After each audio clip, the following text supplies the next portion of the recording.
오소서 성령님, 저희 마음을 성령으로 가득 채우시어 저희 안에 사랑의 불이 타오르게 하소서.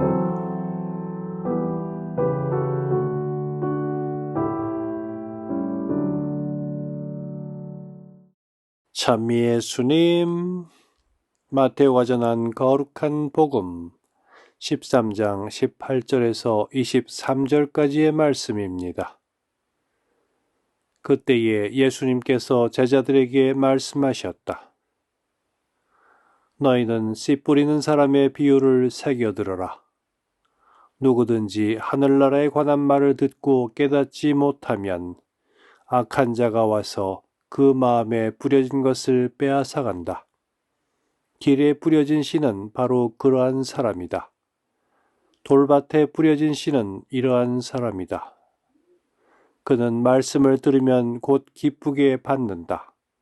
그러나 그 사람 안에 뿌리가 없어서 오래가지 못한다. 그래서 말씀 때문에 환난이나 박해가 일어나면 그는 곧 걸려 넘어지고 만다. 가시덤불 속에 뿌려진 씨는 이러한 사람이다. 그는 말씀을 듣기는 하지만 세상 걱정과 재물의 유혹이 그 말씀의 숨을 막아버려 열매를 맺지 못한다. 좋은 땅에 뿌려진 씨는 이러한 사람이다. 그는 말씀을 듣고 깨닫는다. 그런 사람은 열매를 맺는데 어떤 사람은 100배, 어떤 사람은 60배, 어떤 사람은 30배를 낸다.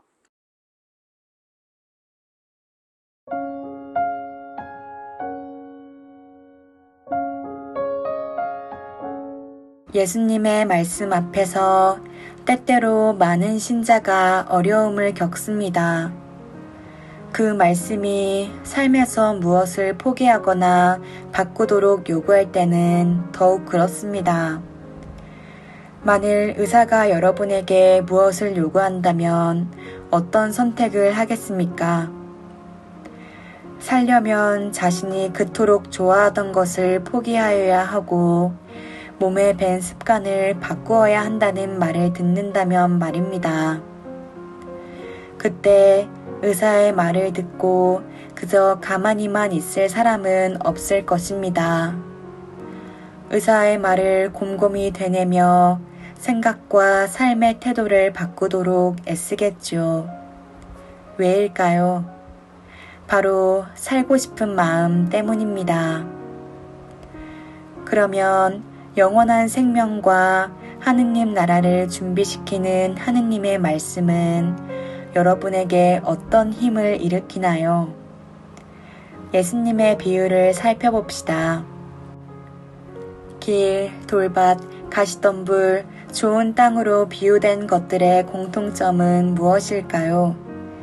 모두 하느님의 말씀을 듣는 사람이라는 점입니다. 그러나 좋은 땅을 가진 사람은 들음에서 끝나지 않습니다. 그에게는 길, 돌밭, 가시덤불이 가지지 못한 아주 특별한 것이 하나 있습니다. 바로 깨달음입니다. 좋은 땅에 뿌려진 씨는 이러한 사람이다. 그는 말씀을 듣고 깨닫는다. 들음으로써 깨달음을 얻어 생각과 삶이 변화되는 열매를 맺습니다. 과연 무엇에 대한 깨달음일까요? 바로 하느님 나라에 대한 깨달음입니다. 우리의 삶은 이 세상의 삶으로 끝나지 않고 하느님과 영원히 함께하는 하느님 나라가 반드시 존재한다는 깨달음입니다. 말씀으로 자신의 구원을 바라보게 되고 살고자 생명을 얻고자 아무리 어렵고 힘든 말씀도 기어코 열매로 맺어냅니다.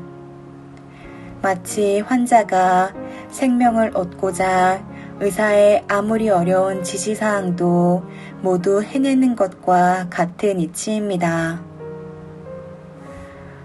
오늘 복음이 알려주는 또 하나의 중요한 내용을 주의 깊게 살펴봅시다. 누구든지 하늘나라에 관한 말을 듣고 깨닫지 못하면 악한 자가 와서 그 마음에 뿌려진 것을 빼앗아 간다. 악마는 어떻게든 우리 마음에서 하느님 말씀을 빼앗아 가려고 합니다. 악마에게 하느님 말씀을 빼앗긴 이들은 믿음으로 하느님 나라를 바라보지 못합니다.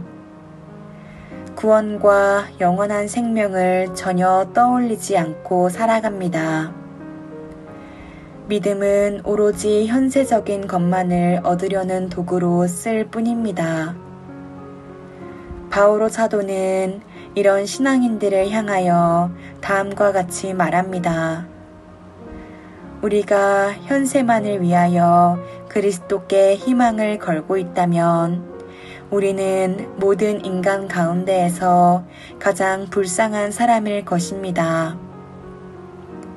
하느님의 말씀을 들을 때마다 구원에 대하여 진지하게 고민하여 보십시오.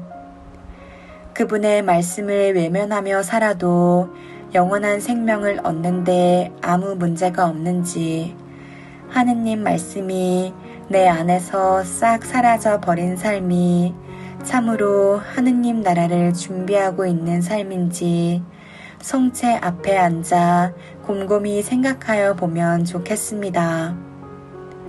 이러한 생각은 우리가 그분의 말씀을 들을 때마다 깨달음을 일으켜 말씀이 열매를 맺는 은총으로 이끌어 줄 것입니다.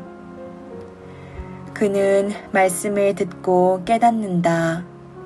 아멘.